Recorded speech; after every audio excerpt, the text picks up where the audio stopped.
ফুঁপিয়ে কাঁদছে। সে তাকে জিজ্ঞেস করলো, আবার তোমার কি হলো? আমি একজন ভালো বন্ধু চেয়েছিলাম, এখন বুঝতে পারছি তুমি আমাকে মোটেই পছন্দ করছো না। তার চেয়ে আমি আবার পুকুরে ফিরে যাই। ব্যাঙের কান্না দেখে রাজকন্যার মায়া হলো। নিজের ব্যবহারের জন্য তার লজ্জা লাগলো। মনে মনে ভাবলো সে আসলেই অন্যায় করেছে। প্রতিজ্ঞা ভাঙা তার উচিত হয়নি।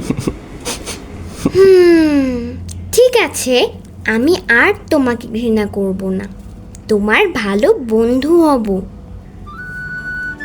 কথা বলে সে ব্যাঙটির মাথায় হাত রাখলো। হাত রাখার সাথে সাথে এক আশ্চর্য ঘটনা ঘটল। ব্যাঙটা হঠাৎ করে অপূর্ব এক রাজকুমারের মূর্তি ধারণ করলো। রাজকন্যা অবাক হয়ে তার দিকে তাকিয়ে রইল।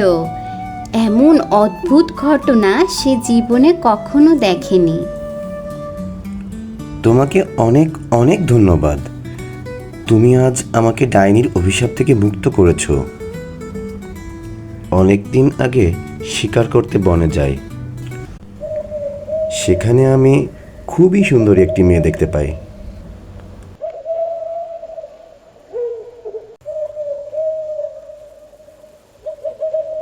আমি তার পাশে গিয়ে তার সাথে কথা বলি।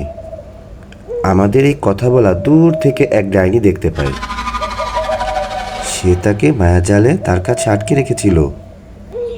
ডাইনি আমার উপর ভীষণ রেগে গিয়ে বলল, তোর এত বড় সাহস, আমার মেয়ের সাথে কথা বলছিস? আজ থেকে তুই কুৎসিত ব্যাঙ হয়ে যাবি। তারপর আমি সত্যিই ব্যাঙ হয়ে গেলাম।